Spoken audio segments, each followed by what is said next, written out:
Think back to March 18, 1937. East Texas, oil country.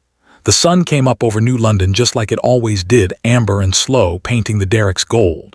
The air smelled like crude and pine sap, money and mud. This was boom country, the kind of place where farmers became millionaires overnight and schools got marble floors.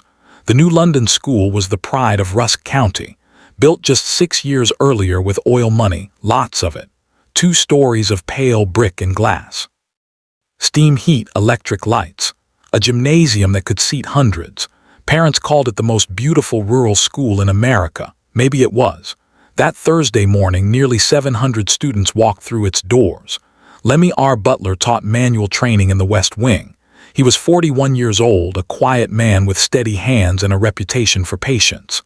By 8:30, he was already in his workshop, laying out tools for the day's lesson. The smell of sawdust, the weight of a good hammer. Thursday routines. Across the building in the main hall, 16-year-old Billy Matthews smoothed her skirt and checked the clock. She had English in 10 minutes. She'd stayed up late finishing an essay, something about Wordsworth, something about nature and memory. Her hands still smelled like the ink from her fountain pen. In the primary wing, first grader Wanda Faye Dixon clutched a drawing she'd made the night before. Crayon flowers. A yellow house. Her mother's name spelled carefully at the bottom. She wanted to show her teacher, Mrs. Shaw. Mrs. Shaw always smiled at drawings like that. The classrooms filled. The bell rang. Voices echoed down the corridor, laughter, shuffling feet, the thud of textbooks hitting desks. Spring light poured through tall windows. Outside, the oil derricks pumped their slow rhythm. Inside, multiplication tables, spelling words, the Pledge of Allegiance, everything normal, everything safe. But beneath the building, in the crawl space under the floor, something invisible was gathering. Odorless. Silent. A cloud of unrefined natural gas seeping from a faulty connection the school had tapped to save money on heating. No one could see it. No one could smell it, because back then gas had no odor added. It was just there, filling the space between the ground and the children's feet, molecule by molecule, minute by minute. The school board had made the decision months earlier. Why pay the utility company when free gas was available from the residue lines? The oil fields produced it as waste. The connection was simple. The savings were real, hundreds of dollars a year. No one thought about danger. Natural gas was just part of life in the oil patch. It bubbled up from the ground, it hissed from wellheads. Everyone lived with it, everyone used it. By 2 o'clock that afternoon, the school day was winding down. Teachers were collecting papers. Students were packing satchels. Somewhere a janitor swept a hallway. Somewhere a girl passed a note. Somewhere a boy stared out the window wishing for the final bell. The gas had been accumulating for hours, maybe days. The crawl space was full of it now. A perfect mixture, fuel and air waiting. All it needed was a spark, just one. At 3:17 p.m. someone flipped a switch or plugged in a sanding machine or struck metal against concrete. No one would ever know exactly what it was. It didn't matter. The result was the same. Lemmy Butler was still in his workshop. Billy Matthews was gathering her books. Wanda Faye Dixon was probably thinking about going home, about showing her mother the gold star she'd earned in penmanship. The sun was still shining through those tall windows. The derricks were still pumping. The world was still ordinary. They had no idea what was coming. The explosion came at 3:17 p.m. not slowly, not gently, but all at once. Witnesses 2 miles away said the ground shook. They said the building lifted, actually lifted, straight up off its foundation before it came apart. Brick and timber and glass and steel, all of it rising together for one impossible moment, and then fragmenting into 1,000 pieces. The sound traveled across Rusk County like thunder that wouldn't stop. Workers in the oil fields heard it. Mothers hanging laundry heard it. People said it was like the earth cracking open, like the sky tearing. Inside the building, there was no time to understand what was happening. 1 second, Billy Matthews was reaching for her satchel. The next, the floor erupted beneath her feet. Fire and force and a roar so loud it erased thought. The walls came down. The ceiling came down. Everything came down. Lemmy Butler's workshop simply ceased to exist. The West Wing collapsed into the basement in a cascade of timber and concrete. The manual training students, Boys who'd been measuring wood and checking angles disappeared into the rubble. Some were killed instantly by the blast. Others were buried alive under tons of shattered brick. In the primary wing, Mrs. Shaw's first-grade classroom folded inward. 23 children were inside. The desks, the chalkboard, the crayon drawings on the walls, all of it compressed into a space no bigger than a grave. Wanda Fay Dixon's drawing of yellow flowers was never found. The center of the building took the worst of it. The explosion originated there, in the crawl space beneath the main corridor, and the force had nowhere to go but up. It punched through 2 stories of floor and ceiling like they were paper. Students in those central classrooms had no chance. The blast wave alone was enough to kill. Those who survived it were crushed when the second story collapsed onto the first. The wings, the north and south wings, those came apart differently, slower. The walls cracked and buckled, floors tilted. Some students had seconds to react. Some ran, some dove under desks. Some just stood there frozen as the world disintegrated around them. 14-year-old Lonnie Cook was in a second-floor classroom when the blast hit. He felt the floor drop. He remembered falling, not jumping, falling through smoke and dust and pieces of ceiling. He landed in the rubble on the first floor.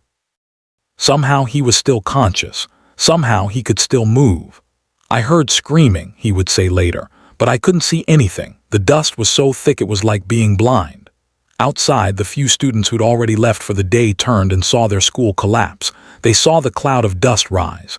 They saw debris falling from the sky, textbooks, shoes, pieces of desks, pieces of people. They started running toward it. Parents working nearby heard the explosion and knew. They just knew. They dropped tools, left engines running, and sprinted toward the school. Mothers in kitchens heard it and felt their hearts stop. They ran. Everyone ran. The first ones to arrive found a scene beyond comprehension. Where the new London school had stood, 2 stories, pale brick, beautiful and proud, there was now a crater filled with wreckage.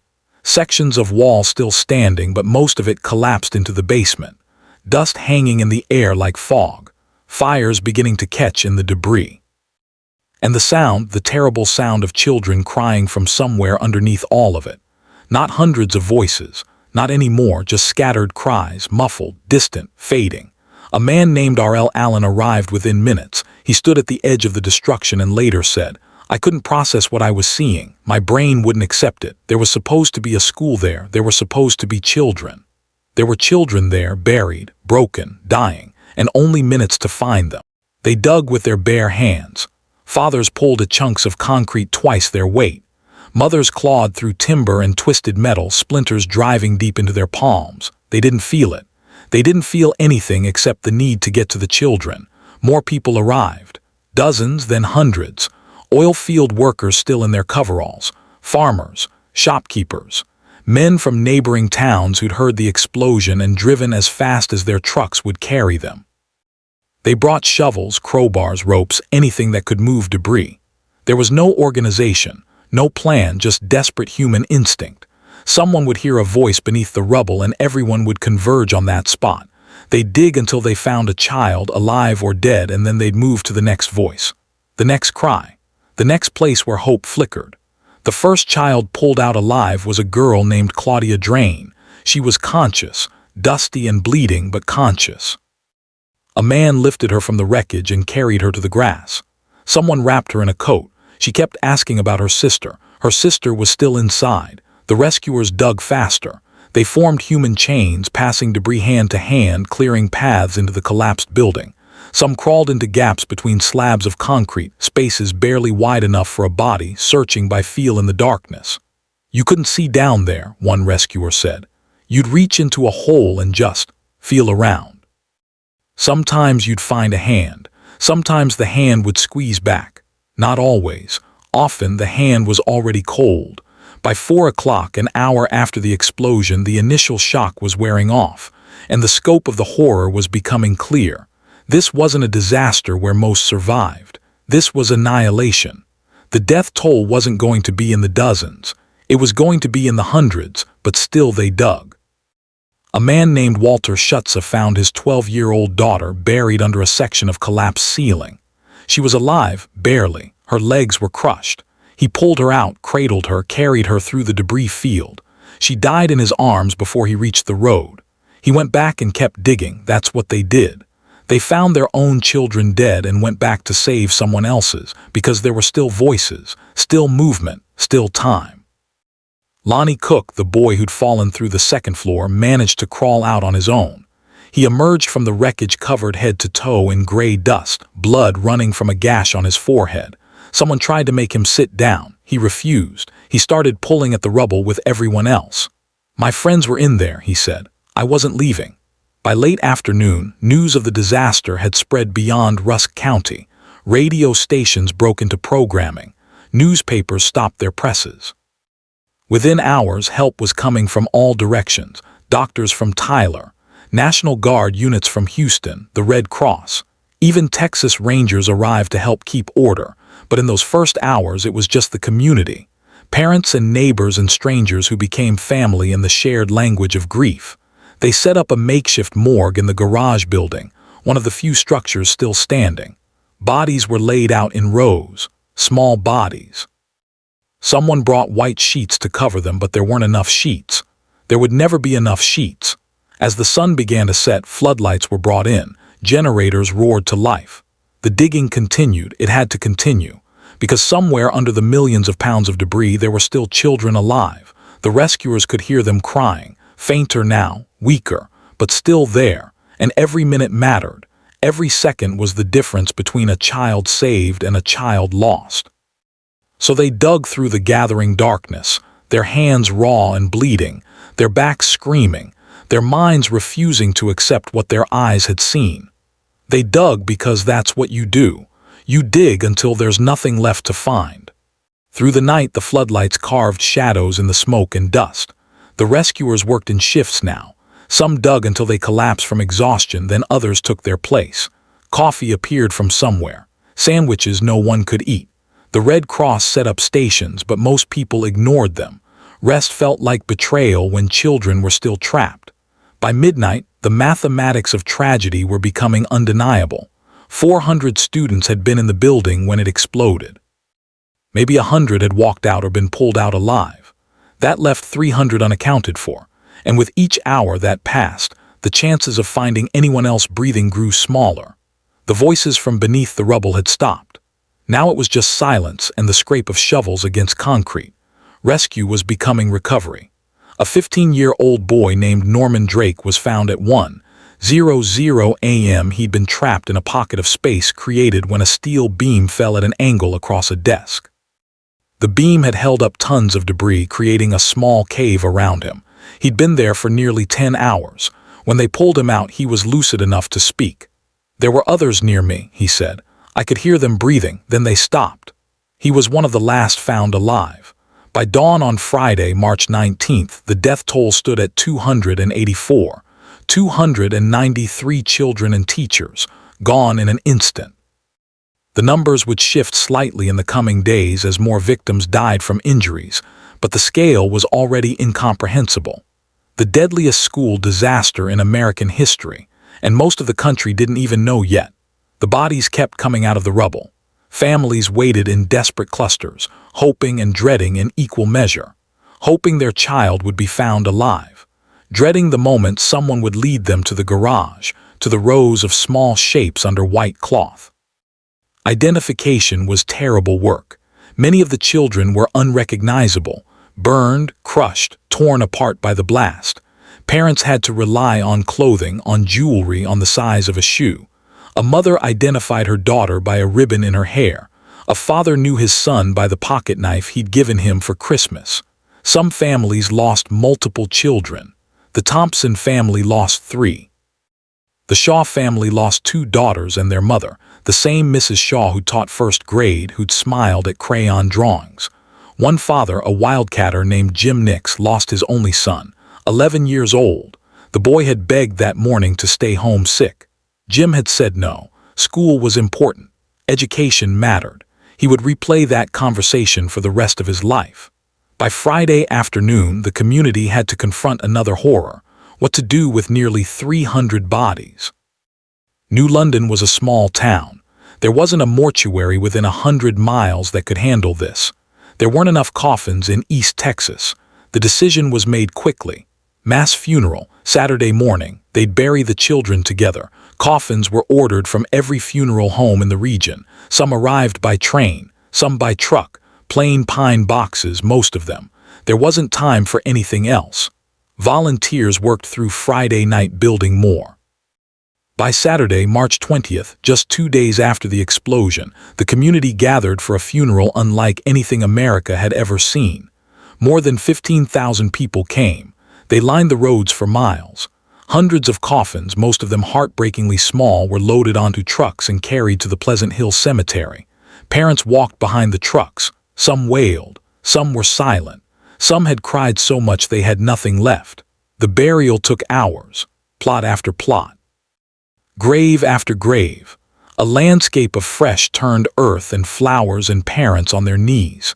And when it was over, when the last prayer was said and the last shovel of dirt was thrown, a question began to form in the minds of those who remained. How did this happen? And who was responsible?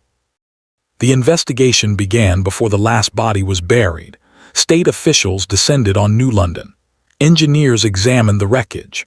The cause was obvious within hours. Natural gas from an improperly installed residue line had leaked into the crawl space beneath the school. The gas accumulated until a single spark, probably from an electric sander in the manual training room, ignited it. An accident. A preventable accident. But here's what most people don't realize.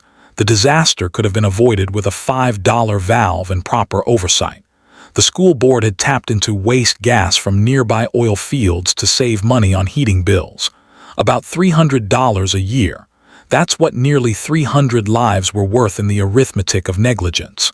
The oil companies moved quickly, very quickly. Within days, industry representatives were controlling the narrative. They emphasized that this was a school board decision, which it was. They minimized their own role in creating a culture where waste gas was treated as free and harmless, where safety regulations barely existed, where profit always came before precaution. And then something remarkable happened. The story began to disappear. Newspapers ran the initial reports, of course. The scale of death demanded it, but within a week, coverage dropped off. Other news took precedence. The oil industry, one of the most powerful economic forces in America, had every reason to ensure this disaster didn't linger in the public consciousness. Questions about gas safety might lead to regulations. Regulations meant expense. Better to let it fade. And it did. Most Americans today have never heard of New London. Ask about the deadliest school disaster in history and they'll guess Columbine or Sandy Hook. They won't know about the spring day in East Texas when a building full of children was erased from existence in less than a second. But something did change. Within months of the explosion, the Texas legislature passed a law requiring an odorant be added to natural gas. That smell you recognize instantly when there's a gas leak, that rotten egg sulfur smell, that didn't exist before New London. Natural gas is naturally odorless, invisible, silent. The chemical is called mercaptan. Been added to natural gas ever since, across America, across the world. How many lives has that smell saved? Thousands, tens of thousands more. The children of New London bought that safety with their lives. Lonnie Cook, the boy who fell through the second floor and survived, lived to be an old man. He never left East Texas. He married, raised children, worked in the oil fields. And every year on March 18th, he went to Pleasant Hill Cemetery. He wasn't alone. The survivors always gathered. Fewer each year as time did its work, but they remembered. In 1939, a monument was erected at the cemetery, carved marble, names of the dead. It stands there still, though the list is long and the letters have weathered. The school was rebuilt, different location, stronger foundation, safer design. Children returned to classes. Life, as it always does, continued. But walk through Pleasant Hill Cemetery today and you'll see them, rows of small headstones. March 18, 1937. Again and again, children who never grew up, teachers who never grew old. The ground remembers, the stones remember. The only question is whether we will. History loves its big disasters. The Titanic, the Hindenburg, Pearl Harbor. Events burned into collective memory, but some tragedies slipped through the cracks, not because they were smaller, not because they mattered less, but because the right people wanted them forgot. New London matters, not just because of the death toll, but because of what it reveals about the cost of negligence, about what happens when profit eclipses safety, about the disasters we allow to fade because remembering them is inconvenient. Dedicated to the survivors of the New London school explosion, who endured the unimaginable and passed their stories down so we would never forget. Thanks for watching. Subscribe and help us reach 500 subscribers. I really appreciate it.